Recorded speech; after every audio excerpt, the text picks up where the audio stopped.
meteorologist Katie Garner. I'm meteorologist Chris Holtzman. And we're smiling because we're inside the heat. So, you know what though, here's the thing, at this point it's not that bad. But when I drove in this morning, it was really cold. We're looking at the low temperatures since midnight. I mean, look up here, 20s, 30s, but the wind chill made it feel so much worse. Yeah, and a little bit warmer across St. Johns County, closer to the coast. But yeah, it was very cold out there this morning. Wind chills, teens and 20s.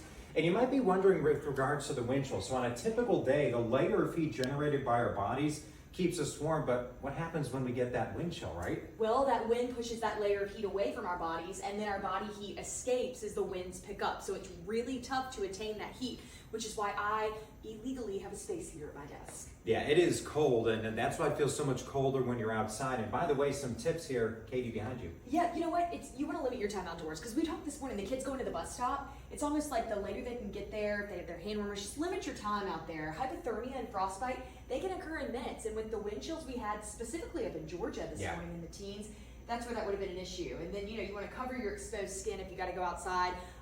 It was interesting. I heard a lot of parents, they emailed me that they had given their children the full-on kind of hats to go over, just the nose and the eyes were out.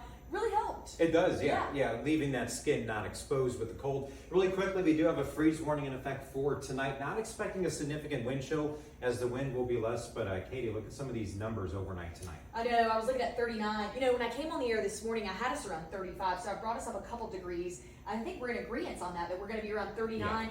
40s on the coast, so really I think on the coast it'll be a little more pleasant, kind of like this morning than it was last night. So 20s though in Georgia have me concerned a little bit, and then that below freezing in McClenny. This is really rural out here, and there's a lot of farms, farm animals. Did you know, I learned this the other day, a good tip, farmers use straw, not hay, to keep animals warm and dry. Not that we're going to get any rain, but they just keep you warmer. It absorbs some of that moisture out there. I thought that was such an interesting tip. Yeah, and that's why we have those impact days to alert you to that impactful weather. So we'll, of course, keep an eye on it, but try to stay warm.